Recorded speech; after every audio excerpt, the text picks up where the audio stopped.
Hello प्यारे बच्चों, कैसे हैं आप लोग। आई होप बहुत अच्छे होंगे और आप लोगों को बहुत मदद मिल रहा होगा क्लासेस से। आज हम लोग बहुत ही शानदार प्रश्नों को सॉल्व करने वाले हैं, तो ध्यान से सारे प्रश्नों को देखिएगा, ऑप्शंस को पढ़िएगा और फिर सोच समझ करके उत्तर दीजिएगा। ये क्लासेस आप लोगों के कैरियर में बहुत ही महत्वपूर्ण योगदान देने वाले हैं। चलिए बच्चा लोग, देखते हैं आज का आपका पहला प्रश्न। नई फारसी काव्य शैली सबक ए हिंदी अथवा हिंदुस्तानी शैली के जन्मदाता थे। बताना है बच्चा लोग, कौन है इनके जन्मदाता। पहला है जियाउद्दीन बर्नी, दूसरा है अफीफ, तीसरा है इसामी, चौथा है अमीर खुसरो। तो बताएंगे बच्चा लोग, नई फारसी काव्य शैली सबक ए हिंदी अथवा हिंदुस्तानी शैली के जन्मदाता कौन है। बरनी हैं, खुसरो हैं, अफीफ हैं या इसामी हैं। उम्मीद है आप सभी को इसका उत्तर पता होगा, क्योंकि ये बहुत ही इम्पॉर्टेंट है और कई एग्ज़ाम में ये क्वेश्चन आ चुका है। और भारत में नई फारसी काव्य शैली और सबक ये हिंदी या हिंदुस्तानी शैली का जो जन्मदाता है वो अमीर खुसरो को माना जाता है। याद रखेंगे बच्चा लोग, कौन माने जाते हैं, अमीर खुसरो। ऑप्शन नंबर 4 आपका बिल्कुल करेक्ट है। चलिए देखते हैं हमारा अगला क्वेश्चन। निम्नलिखित कथनों पर विचार कीजिए, कौन सा कथन सत्य नहीं है। इनमें से कौन सा कथन है जो सत्य नहीं है, आपको ये बताना है। आपके सामने चारों कथन है। पहला ऑप्शन है, हिंदू देवी देवताओं तथा मुस्लिम संतों की प्रशंसा में रचित गीतों का संग्रह किताब ए नौरस, यहाँ पे नौरस होना चाहिए, और इब्राहिम आदिल शाह द्वारा लिखा गया था। क्या ये इब्राहिम आदिल शाह द्वारा लिखित पुस्तक है।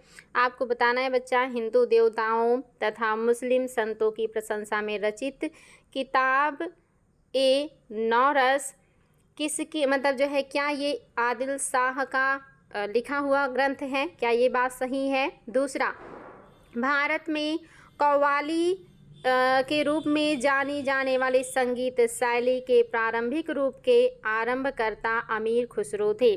क्या ये बात सही है कि भारत में कव्वाली को प्रारंभ करने वाले अमीर खुसरो थे।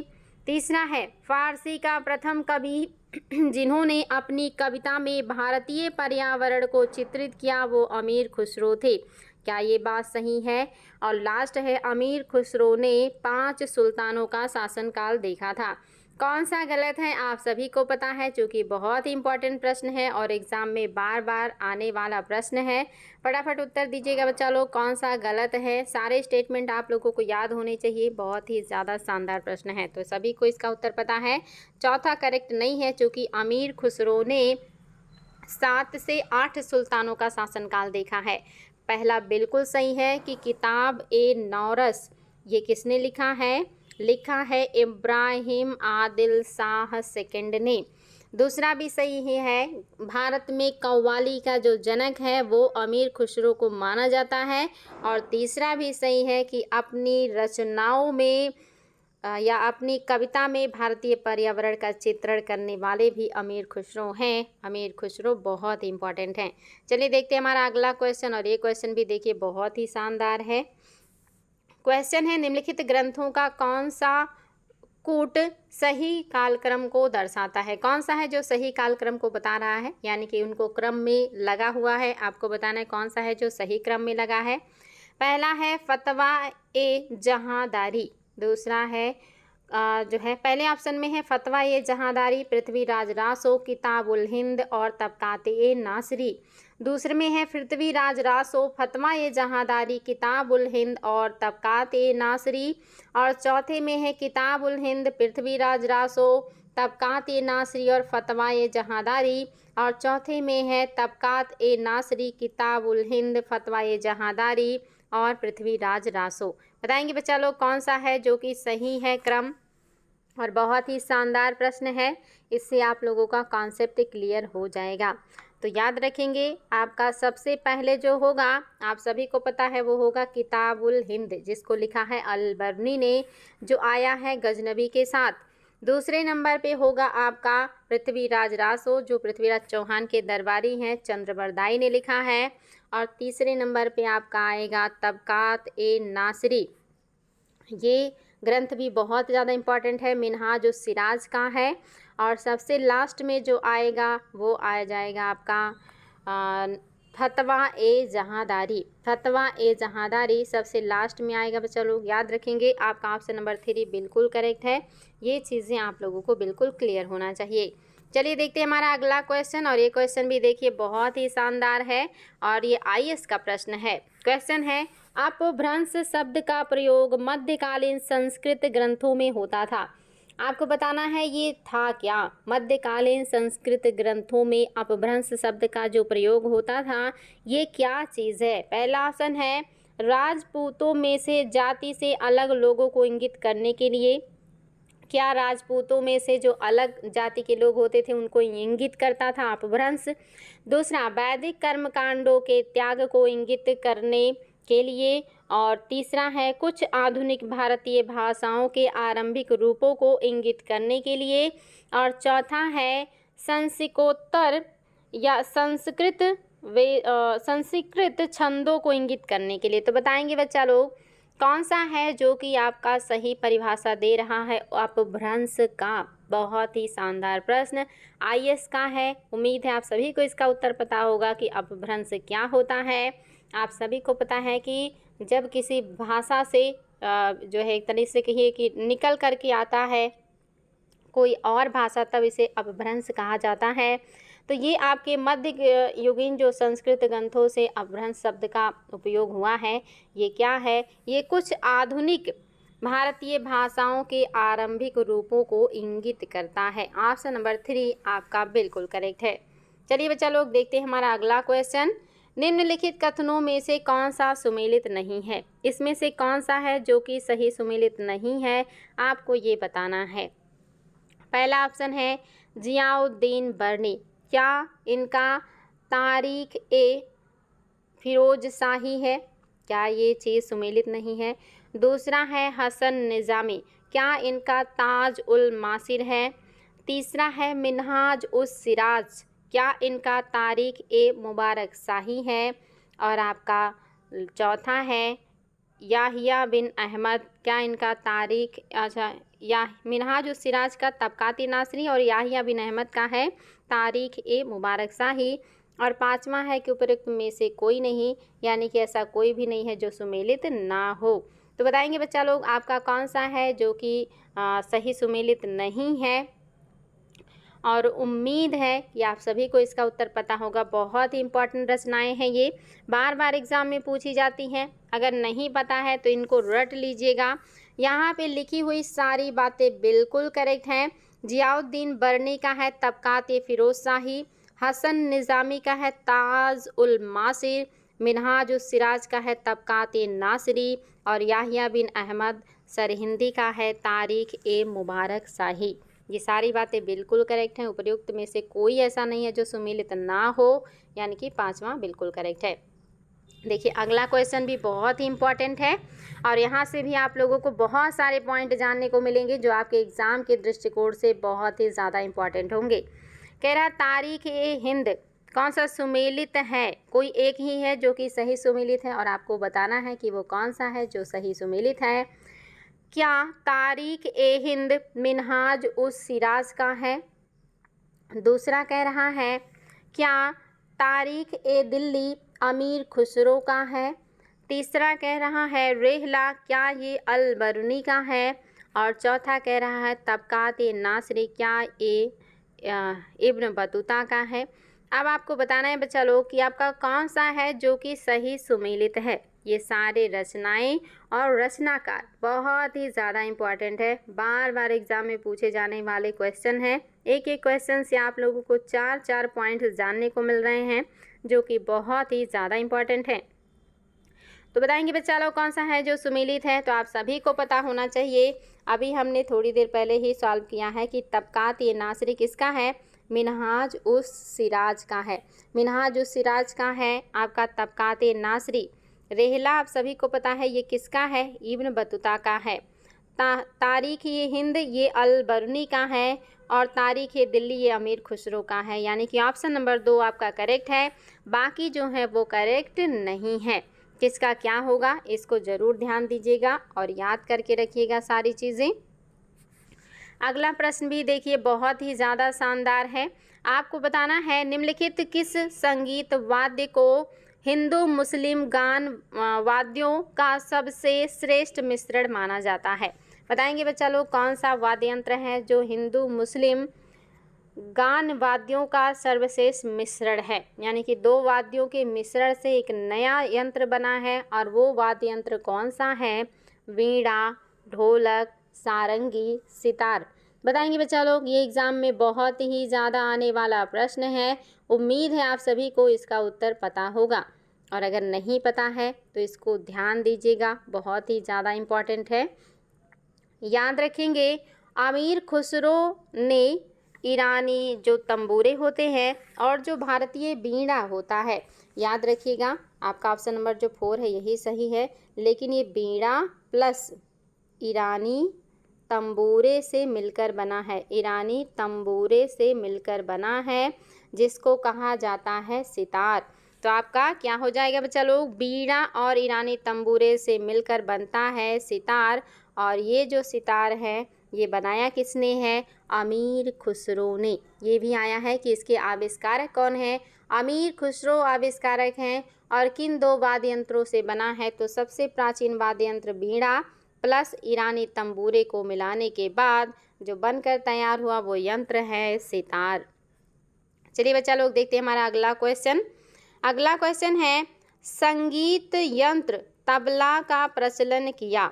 संगीत यंत्र तबला का प्रचलन किसने किया था? आपको ये बताना है। ऑप्शन में है आदिल शाह ने, दूसरा ऑप्शन है अमीर खुसरो ने, तीसरा ऑप्शन है तानसेन ने, और चौथा है बैजू बावरा ने। बताएंगे बच्चा लोग, बहुत ही इंपॉर्टेंट क्वेश्चन है। उम्मीद है आपको पता होगा कि तबला का प्रचलन किसने किया है। बहुत ही ज़्यादा बेहतरीन प्रश्न और कई बार ये एग्ज़ाम में आया हुआ प्रश्न है। तो ये सारी चीज़ें याद रखेंगे, बहुत ही ज़्यादा इम्पॉर्टेंट है। अमीर खुसरो ही हैं जो 13वीं सदी में तबला, सितार ऐसे वाद्य यंत्रों का आविष्कार कर रहे हैं। अमीर खुसरो हैं, इन्होंने ही तबला भी इसका भी आविष्कार किया है और प्रचलन किया, और सितार भी। और साथ ही आपने देखा था कव्वाली को भी इन्होंने ही तो विस्तार दिया है भारत में। तो ये सारी चीज़ें किससे जुड़ी हैं? अमीर खुसरो से जुड़ी हुई हैं। बहुत ही महत्वपूर्ण क्वेश्चन है। अगला क्वेश्चन भी देखिए बहुत ही शानदार है और आप सभी को इसका उत्तर पता होना चाहिए। मध्यकालीन भारत का काफ़ी फेमस प्रश्न है ये। कौन सा सही सुमेलित नहीं है आपको ये बताना है। पहला ऑप्शन है फिरोज तुगलक। क्या फिरोज तुगलक ने जो है नहरों का निर्माण कराया था? दूसरा है बलबन। क्या इन्होंने जो है नहरों का नौरोज़ त्यौहार शुरू किया था? तीसरा है अलाउद्दीन खिलजी। क्या इन्होंने दीवान ए रियासत की स्थापना की थी?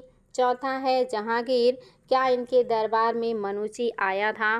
कोई एक है बच्चा लोग जो सुमेलित नहीं है और आपको वही बताना है। ये सारे पॉइंट्स बहुत इंपॉर्टेंट हैं, इनको क्लियर रखना है आप लोगों को। साथ ही बहुत आसान भी हैं क्योंकि ये बहुत ही फेमस प्रश्न है। तो आप सभी को पता है कि पहला बिल्कुल करेक्ट है, फिरोज तुगलक ने ही सबसे ज़्यादा नहरों का निर्माण किया। दूसरा भी सही है, बलबन ने ही आपका त्यौहार जो है नौरोज़ भारत में शुरू किया था। और अलाउद्दीन खिलजी ने दीवान ए रियासत की स्थापना की थी। ये सब बिल्कुल करेक्ट है। चौथा सही नहीं है क्योंकि जहांगीर के दरबार में आए थे मुनरो। और कौन आए थे? आप सभी को पता है, जिनको 4000 जात का मनसब मिला था या 400 का मनसब मिला था, वो कौन थे? जिनको इंग्लिश खान की उपाधि दिया गया था, आप सभी को पता है, वो हैं हॉकिंस। तो चलिए बच्चा लोग देखते हैं हमारा अगला क्वेश्चन। निम्न व्यक्तियों ने भारत में विभिन्न समय में राज्य किया, उनके शासन का सही क्रम कौन सा है? ये आपके सामने राजा दिए हुए हैं जिन्होंने भारत पर शासन किया है। आपको इन राजाओं का सही क्रम बताना है। बहुत ही आसान है और एग्ज़ाम में बार बार पूछा हुआ प्रश्न है। इसका उत्तर तो आप में से कोई भी बच्चा गलत नहीं करेगा क्योंकि ये बहुत ही आसान और बेहतरीन प्रश्न है।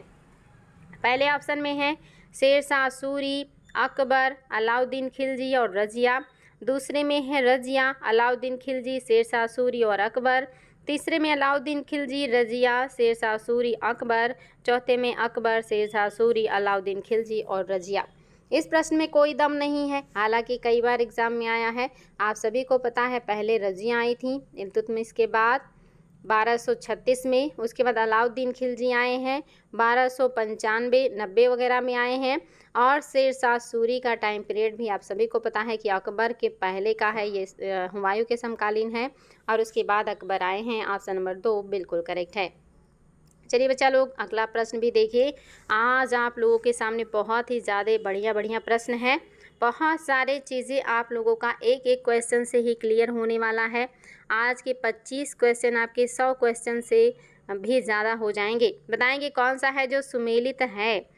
क्या चंदावर का युद्ध 1398 में हुआ था? क्या तैमूर का आक्रमण 1565 में हुआ था? क्या तालीकोटा का युद्ध 1529 में हुआ था? क्या घाघरा का युद्ध 1194 में हुआ था? क्या पानीपत का तृतीय युद्ध 1762 में हुआ था? तो बताएंगे बच्चा लोग कौन सा है जो कि आपका सही हो जाएगा। उम्मीद है आप लोग इसका उत्तर बता सकते हैं। बहुत ही शानदार प्रश्न है और ये आप सभी को पता होना चाहिए। और आई थिंक आप सभी को इसका उत्तर पता है कि आपका जो सही सुमेलित है वो आपका क्या हो जाएगा। ऑप्शन नंबर 5 आपका करेक्ट है। बाकी आप सभी को पता है कि तैमूर का आक्रमण 1398 में हुआ था और इसके अलावा तालीकोटा का युद्ध 1565 में हुआ था। घाघरा का युद्ध 1529 में हुआ था और चंदावर का युद्ध 1194 में हुआ था। ये सारी चीज़ें याद रखेंगे बच्चा लोग, काफ़ी इंपॉर्टेंट है। आप सभी को उम्मीद है कि इसका उत्तर पता होगा, जो कि बहुत ही शानदार प्रश्न था। अगला क्वेश्चन भी देखिए, बहुत ही बढ़िया है। और कौन सा सुमेलित नहीं है आपको ये बताना है। पहला है बहादुर शाह। क्या बहादुर शाह गुजरात के शासक थे? दूसरा है चांद बीबी। क्या चांद बीबी अवध की शासिका थी? तीसरा है रजिया सुल्तान। क्या ये दिल्ली की शासिका थी? चौथा है बाज बहादुर। क्या ये मालवा के शासक थे? कौन सा सुमेलित नहीं है? बहुत ही आसान है आप सभी के लिए, क्योंकि ये बहुत ही आयोग का पसंदीदा क्वेश्चन है। ये सारी चीज़ें बार बार एग्जाम में इंडिविजुअल भी आई हैं और ऐसे ही कूट की सहायता से भी उत्तर सॉल्व करने को मिलता रहता है। आप सभी को पता है चांद बीबी जो हैं ये कहाँ की हैं? ये अहमदनगर बीजापुर से जुड़ी हुई हैं, इसलिए आपका यही जो है सुमेलित नहीं है। बाकी बिल्कुल सही है। बहादुर शाह का शासन था गुजरात में जब हुमायूं शासन कर रहे थे भारत पर। रजिया सुल्तान तो दिल्ली की हैं, कोई इसमें जो है कन्फ्यूज़न ही नहीं होना चाहिए। और बाज बहादुर मालवा पे शासन करते थे अकबर के टाइम पीरियड में, ये बिल्कुल करेक्ट है। तो आपका दूसरा ही सुमेलित नहीं है, बाकी सारे सुमेलित हैं। लीजिए अगला क्वेश्चन भी बहुत ही ज़्यादा बढ़िया है। आपको इन घटनाओं का सही क्रम बताना है कि सही क्रम कौन सा है। सही क्रम कौन सा है बच्चा लोग ये बताना है। पहले ऑप्शन में दिया है कि विजयनगर की कृष्णदेवराय का शासन, उसके बाद क्या कुतुब मीनार का निर्माण हुआ, क्या उसके बाद पुर्तगालियों का भारत में आगमन हुआ, क्या उसके बाद फिरोज शाह तुगलक की मृत्यु हुई। दूसरे ऑप्शन में फिरोज शाह तुगलक की मृत्यु, पुर्तगालियों का भारत आगमन, कुतुब मीनार का निर्माण और विजयनगर के कृष्णदेवराय का शासन। तीसरे में है कुतुब मीनार का निर्माण, फिरोज शाह तुगलक की मृत्यु, पुर्तगालियों का भारत आगमन और विजयनगर के कृष्णदेवराय का शासन। तो बताएंगे बच्चा लोग कौन सा है जो कि सही है और इसमें आप लोगों को कोई कन्फ्यूज़न नहीं होना चाहिए। याद रखेंगे, अगर आप इनके बारे में नहीं जानते हैं तो जो फिरोज तुगलक हैं इनकी मृत्यु 1388 में हुआ था। 1388 में फिरोज तुगलक की मृत्यु हो गई थी और 1498 में जो पुर्तगाली हैं ये भारत आए थे। 1498 में पुर्तगाली भारत आए हैं, आप सभी को पता है। और इसके अलावा जो कृष्णदेवराय हैं इनका जो टाइम पीरियड है ये 1509 से 29 का है। 1509 से 29 का है, 1509 से 29 का है। और कुतुब मीनार का जो निर्माण काम है ये आपका आप सभी को पता है कि ऐबक के टाइम पीरियड में हुआ था। तो आपका सबसे पहले कौन सा हो जाएगा जिसमें आपका सबसे पहले कुतुब मीनार होगा, यानी कि फर्स्ट ये हो जाएगा। उसके बाद फिरोज शाह तुगलक 1388, उसके बाद पुर्तगालियों का आगमन 1498 और सबसे लास्ट में विजयनगर में कृष्णदेवराय का शासन 1509 से 1529। याद रखेंगे बच्चा लोग, ये कालक्रम बहुत ही ज़्यादा इंपॉर्टेंट है। ये इंडिविजुअल भी एग्जाम में आए हुए हैं, इसलिए आप लोगों को ये सारी बातें याद रखनी है। चलिए हम लोग आगे बढ़ेंगे और देखेंगे हमारा अगला क्वेश्चन। ये देखिए, ये क्वेश्चन भी बहुत ही ज़्यादा महत्वपूर्ण है और बहुत ही सारे तथ्यों को समाहित किए हुए है। आपको बताना है निम्नलिखित घटनाओं का कौन सा कालक्रम सही रूप से सुमेलित है, यानी कि आपको सही कालक्रम बताना है, कालक्रम में आपको सजाना है और यहाँ पे सजाया हुआ है, बस आपको बताना है कि कौन सा है जो सही कालक्रम में व्यवस्थित रूप से लगा हुआ है। पहले में है मोहम्मद बिन तुगलक द्वारा राजधानी का स्थानांतरण, कानपुर षड्यंत्र, जलालुद्दीन खिलजी की हत्या, तराइन का युद्ध। दूसरे में है तराइन का द्वितीय युद्ध, जलालुद्दीन खिलजी की हत्या, अफगानपुर षड्यंत्र और मोहम्मद तुगलक द्वारा राजधानी परिवर्तन। इसके बाद है आपका अफगान षड्यंत्र, जलालुद्दीन खिलजी की हत्या, तराइन का द्वितीय युद्ध, मोहम्मद बिन तुगलक द्वारा राजधानी का स्थानांतरण और चौथे में है कि इनमें से कोई भी सही नहीं है। तो बताएंगे बच्चा लोग आपका कौन सा है जो कि सही हो जाएगा। तो आपका कौन सा सही होगा, आप सभी को पता है कि जो तराइन का द्वितीय युद्ध हुआ है ये कब हुआ है, ये हुआ है आपका 1192 ईस्वी में। इसके बाद अगर बात करेंगे जलालुद्दीन जो खिलजी हैं, यानी कि जो आपके जलालुद्दीन खिलजी आ जाएंगे, इनकी हत्या कब हुई है, तो ये हुआ है आप सभी को पता है 1294-95 के आसपास की घटना है ये। और उसके बाद अगर बात करेंगे तो यहाँ पे आप देखेंगे कि जो अफगानपुर षड्यंत्र है ये आपका अफगानपुर षड्यंत्र आ जाएगा और लास्ट में आएगा मोहम्मद बिन तुगलक की राजधानी परिवर्तन की जो बात है ये आ जाएगा। तो याद रखेंगे बच्चा लोग क्या है जो कि सही है। तो ये जो अफगानपुर षड्यंत्र है ये इसका मतलब होता है कि मोहम्मद बिन तुगलक ने सत्ता प्राप्त करने के लिए जो किलोखरी में महल बनवाया था और महल में जब हाथियों का प्रदर्शन चल रहा था, गयासुद्दीन तुगलक वहाँ पे बैठे थे और महल गिर गया था और जिसमें दब करके गयासुद्दीन की मृत्यु हो गई थी। इसी को अफगानपुर षड्यंत्र कहा जाता है। ये माना जाता है कि ये षड्यंत्र मोहम्मद बिन तुगलक या जौना खान ने रचा था ताकि उसको राजगद्दी मिल जाए। तो जाहिर सी बात है पहले षड्यंत्र रचे, उसके बाद गयासुद्दीन की मृत्यु हुई और फिर ये क्या हुए, राजा बने और राजधानी परिवर्तन किए। तो अब तराइन का युद्ध हो जाएगा, जलालुद्दीन खिलजी की हत्या, उसके बाद अफगानपुर षड्यंत्र यानी कि गयासुद्दीन तुगलक की मृत्यु और फिर जो है आए हैं मोहम्मद बिन तुगलक।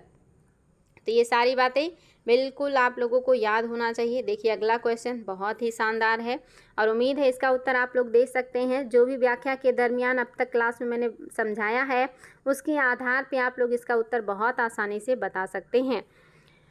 कथन है और इस कथन को आपको सुनना है। कथन को सुनने और पढ़ने के बाद आपको बताना है कि ये किस यात्री के बारे में बात कर रहा है। निम्नलिखित आचरण पर ध्यान दीजिए। अपने लगभग 30 वर्षों के व्यापक यात्री जीवन में उसने पूर्वी गोलार्ध के विस्तृत भूभाग की यात्रा की। उस विशाल भूभाग को देखा जिसमें आज कोई या मतलब कुछ 44 देश आते हैं और कुल मिलाकर लगभग 73,000 मील की दूरी चलकर पार की। पूर्व आधुनिक काल का संसार का सबसे बड़ा है वह यात्री कौन था जिसका वर्णन ऊपर के अवतरण में है। वो कौन सा यात्री है जिसने इतनी लंबी दूरी तय की है और इतने सारे साम्राज्यों का विवरण अपने यात्रा वृत्तांत में दिया है। क्या वो मेगास्थनीज है, क्या वो फाहियान है, क्या वो मार्को पोलो है या वो इब्न बतूता है। बहुत ही शानदार प्रश्न बच्चा लोग आईएएस का, और उम्मीद है आप लोग बता सकते हैं। अब तक की क्लासेस में जो मैंने व्याख्या बताई है उस व्याख्या के हिसाब से आप सभी को इसका उत्तर पता होना चाहिए। आप सभी को पता है ये किसकी बात कर रहे हैं, इब्न बतूता की। यही तो आया है कहाँ से, अफ्रीका से आया है, उत्तरी अफ्रीका से आया है। उत्तरी अफ्रीका के तांजियर में इसका जन्म हुआ था, जहाँ से ये पूरा का पूरा आप देख रहे हैं अफ्रीका का उत्तरी भाग और फिर अरेबियन कंट्रीज़ को पार करते हुए भारत में आया है। तो निश्चित तौर पे 73,000 वर्ग किलोमीटर की यात्रा और लगभग 44 देशों का साम्राज्यों का विवरण इसने दिया है। आपका ऑप्शन नंबर 4 बिल्कुल करेक्ट है। चलिए बच्चा लोग देखते हैं हमारा अगला क्वेश्चन। अगर फाहियान की बात करता तो ये चीन से आए हैं, तो इतना बड़ा इनका यात्रा नहीं था। मेगास्थनीज सीरिया के राजा के यहाँ से आए हैं, इनका भी उतना भारी यात्रा नहीं है। मार्को पोलो इटली के हैं। और जो आपके इब्न बतूता है ये मोरक्को के यात्री हैं। मोरक्को के तांजियर में इनका जन्म हुआ था।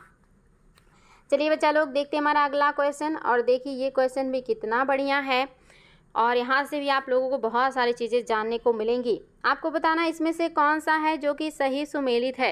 राजा हैं और दूसरी तरफ उनके द्वारा लिखे गए ग्रंथ हैं। आपको बताना है कि कौन सा है जो कि सही सुमेलित है। कोई एक ही सुमेलित है और बाकी सही नहीं है। पहला ऑप्शन है कृष्णदेव राय। क्या इन्होंने सम्रांगण सूत्रधार लिखा है? दूसरा है महेंद्र बर्मन। क्या इन्होंने मत्त विलास प्रहसन लिखा है? तीसरा है भोजदेव। क्या इन्होंने मानसोल्लास लिखा है? और चौथा है सोमेश्वर। क्या इन्होंने अमुक्त माल्यद लिखा है? तो बताएंगे बच्चा लोग कौन सा है जो कि सही सुमेलित है। बहुत ही शानदार प्रश्न है, आप सभी को इसका उत्तर पता होना चाहिए कि आपका कौन सा है जो सुमेलित है। ये क्वेश्चन बहुत ज़्यादा पूछा जाता है, बहुत ही ज़्यादा। नेट के एग्ज़ाम में कई बार मैंने खुद ये सारे प्रश्न देखे हैं। कृष्णदेव राय, महेंद्र बर्मन, भोज, सोमेश्वर ये सभी पूछे जा चुके हैं। और पीसीएस और आईएएस की तो कोई बात ही नहीं है। इन सारे एग्ज़ाम में कितनी बार आया है। इंडिविजुअल भी ये बहुत ही ज़्यादा पूछा जाने वाला प्रश्न है। तो बच्चा लोग आप सभी को पता है इसका उत्तर क्या हो जाएगा। इसका उत्तर हो जाएगा ऑप्शन नंबर 2। महेंद्र बर्मन ने मत्त विलास प्रहसन नामक ग्रंथ लिखा है। ये पहले भी करवा चुकी हूँ। इसमें उन्होंने बौद्धिस्टों और जो बाकी साधु संत थे उनके अंदर जो भ्रष्टाचार आ गया था उसके ऊपर इन्होंने क्या किया है, कमेंट किया है, कटाक्ष किया है। तो ये बिल्कुल सही है। कृष्णदेव राय ने लिखा है अमुक्त माल्यद, जो कि तेलुगु में लिखा हुआ ग्रंथ है, ये भी याद रखेंगे। और सम्रांगण सूत्रधार जो है ये किसने लिखा है? ये लिखा है सोमेश्वर ने। सोमेश्वर का है सम्रांगण सूत्रधार। और जो भोज है, भोज के बारे में भी याद रखिएगा, ये भी बहुत इंपॉर्टेंट है। अच्छा नहीं, यहाँ पे थोड़ा सा सम्रांगण सूत्रधार सोमेश्वर का नहीं है बल्कि भोज का है। भोज का है बच्चा लोग याद रखिएगा। सोमेश्वर का जो बच गया है वो क्या है? मानसोल्लास। सोमेश्वर ने क्या लिखा है? मानसोल्लास लिखा है। भोज ने लिखा है सम्रांगण सूत्रधार। कंफ्यूज ना होइएगा। महेंद्र बर्मन का सुमेलित है, कृष्णदेव राय का है आपका अमुक्त माल्यद। इसके अलावा जो भोज है इनका क्या हो जाएगा? सम्रांगण सूत्रधार। सोमेश्वर का हो जाएगा मानसोल्लास। ये बिल्कुल सही है बच्चा लोग, इनको याद रखिएगा, बहुत ही ज़्यादा इंपॉर्टेंट तथ्य है। देखिए आपका अगला क्वेश्चन, और ये क्वेश्चन भी बहुत ही बढ़िया है। आइन उल मुल्क मुल्तानी ने इनमें से किस शासक के अधीन सेवा नहीं की थी? इसमें से कौन सा शासक है जिसके अधीन सेवा का काम नहीं किया है आइन उल मुल्क मुल्तानी ने? तो बताएंगे बच्चा लोग, बहुत ही शानदार प्रश्न है। पहले हैं अलाउद्दीन खिलजी, दूसरा है मोहम्मद बिन तुगलक, तीसरा है फिरोज तुगलक और चौथा है आपका इल्तुतमिश। बताएंगे बच्चा लोग, बहुत ही शानदार प्रश्न है। आइन उल मुल्क मुल्तानी ने किसके मध्य या कौन से शासन के अधीन रहकर काम नहीं किया है? तो ये क्वेश्चन भी आप लोगों के लिए बहुत ही ज़्यादा शानदार है और आयोग का लेटेस्ट पूछा हुआ प्रश्न है। आपका ऑप्शन नंबर 4 जो है ये नहीं होगा। इल्तुतमिश के अधीन काम नहीं किया है। खिलजी भी है, तुगलक भी है और उसमें मोहम्मद बिन तुगलक और आपके फिरोज तुगलक शामिल हैं, लेकिन चौथा ऑप्शन सही नहीं है। चलिए देखते हैं अगला क्वेश्चन। निम्नलिखित मध्यकालीन विद्वानों ऑब्लिक लेखकों में कौन जैन धर्म का अनुयायी था? इनमें से कौन सा वो विद्वान है जो जैन धर्म को मानता है और मध्यकाल से जुड़ा हुआ है? पहला ऑप्शन है मालधर वसु, दूसरा ऑप्शन है हेमचंद्र सूरी, तीसरा है पार्थ सारथी और चौथा है सायण। बताएंगे बच्चा लोग, ये क्वेश्चन का उत्तर भी आप लोगों को पता होना चाहिए। बहुत ही शानदार प्रश्न है और उम्मीद है आप लोग इसका उत्तर दे सकते हैं। तो फटाफट कमेंट कीजिएगा कि आपका कौन सा है जो कि सही हो जाएगा। याद रखेंगे आपका ऑप्शन नंबर जो 2 है ये बिल्कुल सही है। हेमचंद्र सूरी ही है जो मध्यकालीन विद्वान या लेखक है जो क्या है? जैन धर्म के अनुयायी हैं। और अगर पूछे कि वह किसके दरबार में रहते थे, तो ये दरबार में रहते थे जय सिंह सिद्धराज के। जय सिंह सिद्धराज के दरबार में रहते थे, जो कि आप देखेंगे राजस्थान के ये राजा थे। चलिए बच्चा लोग आगे बढ़ते हैं, देखते हैं हमारा अगला क्वेश्चन। और ये क्वेश्चन भी देखिए बहुत ही बढ़िया है, उम्मीद है आप लोग इसका उत्तर भी दे सकते हैं। क्या प्लासी का युद्ध कौन सा सुमेलित नहीं है, आपको ये बताना है। क्या प्लासी का युद्ध 1757 ईस्वी में हुआ था? 1 मिनट बच्चा लोग, ओहो कुछ गड़बड़ हो गया, 1 मिनट, इसको मैं सही कर लेती हूँ। हाँ तो बच्चा लोग बताएंगे निम्नलिखित में से कौन सा है जो कि सही सुमेलित नहीं है। पहला ऑप्शन है प्लासी का युद्ध, क्या ये 1757 ईस्वी में हुआ था? दूसरा ऑप्शन है कलिंग युद्ध, क्या ये 261 ईसा पूर्व में हुआ था? तीसरा है हल्दी घाटी का युद्ध, क्या ये 1676 ईस्वी में हुआ था? और चौथा है बिलग्राम का युद्ध, क्या ये 1549 ईस्वी में हुआ था? आपको बताना है कि इसमें से कौन सा है जो कि सही सुमेलित नहीं है, और उम्मीद है आप लोग इसका उत्तर बता सकते हैं। और ये आपका मैं यहाँ थोड़ा करेक्ट कर दे रही हूँ, ये 39 होगा, ये 39 यहाँ पे कर दे रहे हैं। अब बताएंगे बच्चा लोग कौन सा है जो सुमेलित नहीं है। तो उम्मीद है आप सभी को याद होगा, ये महत्वपूर्ण इतिहास के युद्ध हैं जिनको आयोग बहुत ज़्यादा पूछता है, और इन सभी का आप सभी को पता होगा कि क्या सही नहीं है। आप सभी को पता है हल्दी घाटी का जो युद्ध है ये आपका क्या है, अच्छा ओहो ये तो बिल्कुल क्या हो जाएगा, ये गलत हो जाएगा, यानी कि यही क्या है, सुमेलित नहीं है।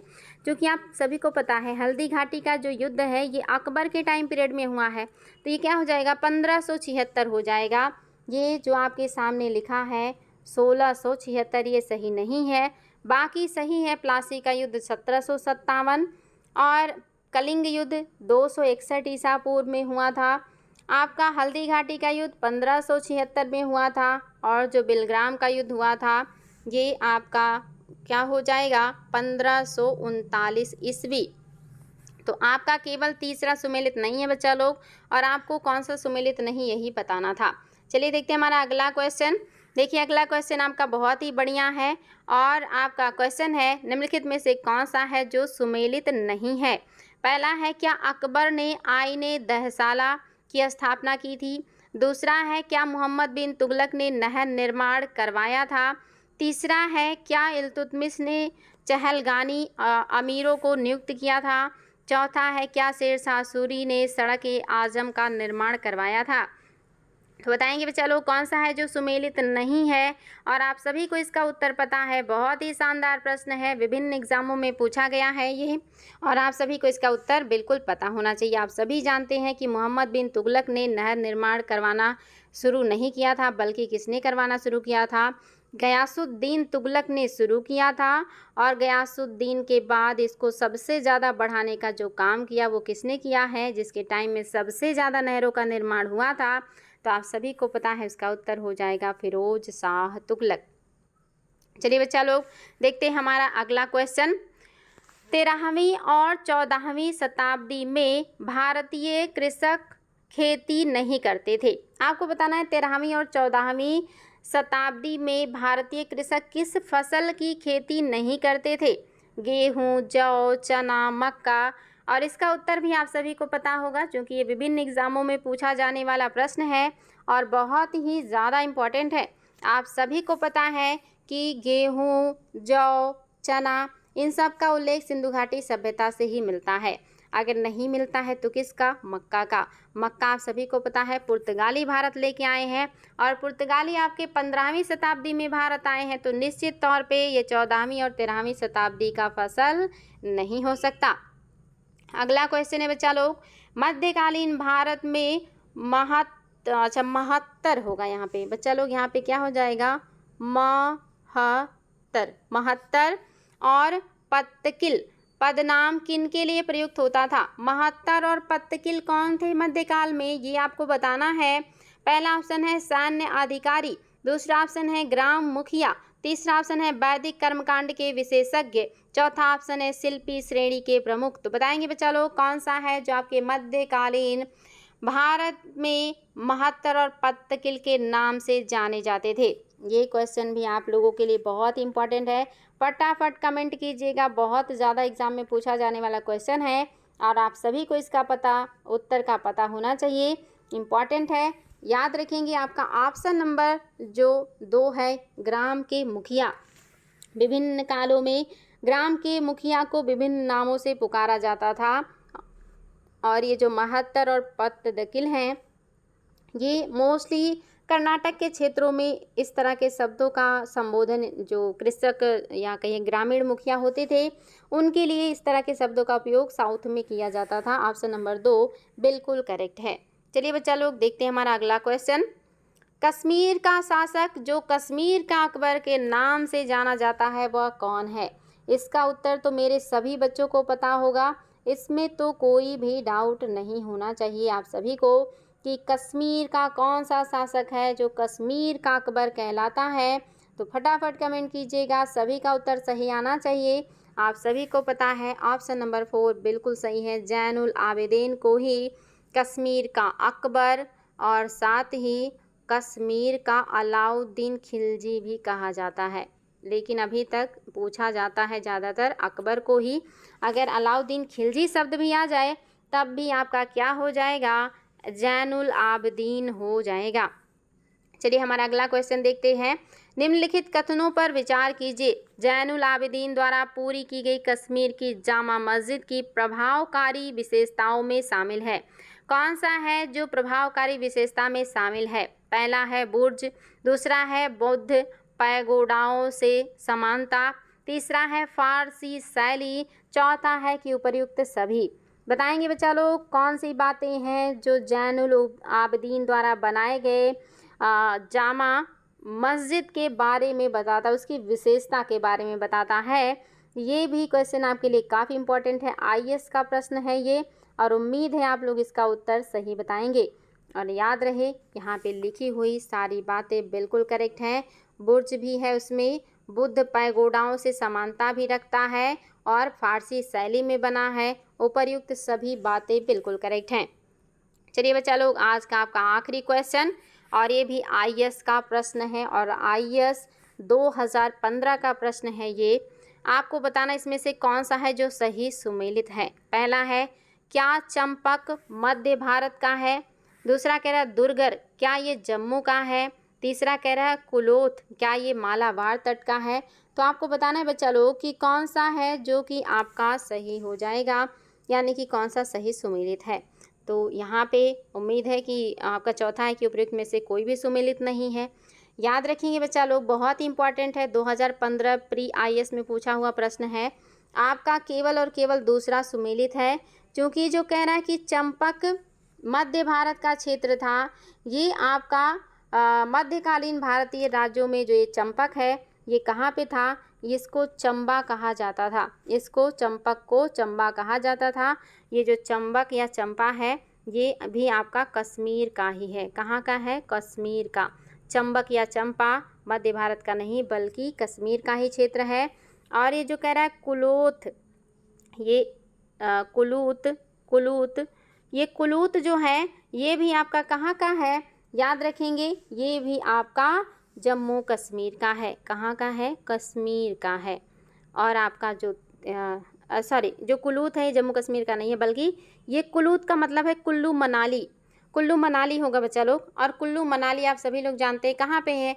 हिमाचल प्रदेश में है। ये कश्मीर में नहीं है बल्कि कहाँ है? हिमाचल में है। इसीलिए तो ये गलत हो गया, और ये भी गलत हो गया क्योंकि ये मध्य भारत में नहीं बल्कि कश्मीर में है, JNK में है। और जो कुलूत है ये मालाबार में नहीं बल्कि कुलूत कहाँ है? कुल्लू मनाली से संबंधित है, और ये कहाँ है? हिमाचल प्रदेश में है। आपका दुर्गर बिल्कुल सही है, ये जम्मू कश्मीर में है, यानी कि दुर्गर और चंपक कश्मीर का है, और जो कुलूत है ये हिमाचल प्रदेश का है। याद रखेंगे ये एग्ज़ाम में बहुत ही ज़्यादा पूछा जाने वाला प्रश्न है, और ये सारी चीज़ें आप लोगों को याद रखना है। उम्मीद है कि आज का क्लास आप लोगों को समझ में आया होगा। आप लोगों के लिए बच्चा लोग जितना भी हो पा रहा है मेहनत करने का प्रयास कर रहे हैं। आप लोगों की उपस्थिति जब रहती है तो एनर्जी मिलती है, अन्यथा इतना समय देना पड़ता है आप लोगों की क्लास को, और इतने चुन चुन के प्रश्न लाने पड़ते हैं, फिर टाइपिंग करना, फिर उसको एक्सप्लेन करना, इतनी मेहनत लगती है। अगर आप लोग नहीं रहते हैं सामने तो फिर एनर्जी नहीं आती है। तो आप लोगों को तो कुछ भी नहीं करना है, सब कुछ आप लोगों को मिल रहा है, सिर्फ उपस्थित होकर पढ़ना ही तो है। और आप लोग इतना भी नहीं कर पाते हैं ईमानदारी से। ये चीज़ें मन को दुखी करती हैं, एनर्जी को कम कर देती हैं। तो ऐसा अगर आप लोग ना करें तो बहुत अच्छा रहेगा, ताकि हम लोग भी एनर्जी के साथ आप लोगों के लिए कुछ कर सकें। अगर किसी से कुछ प्राप्त करना है तो कम से कम उसे थोड़ा तो सपोर्ट देना ही चाहिए ना। तो आज के लिए रहने देते हैं बच्चा लोग, आगे फिर हम लोग मिलेंगे आप लोगों से और अच्छे अच्छे प्रश्न और तथ्यों को डिस्कस करेंगे। Thank you.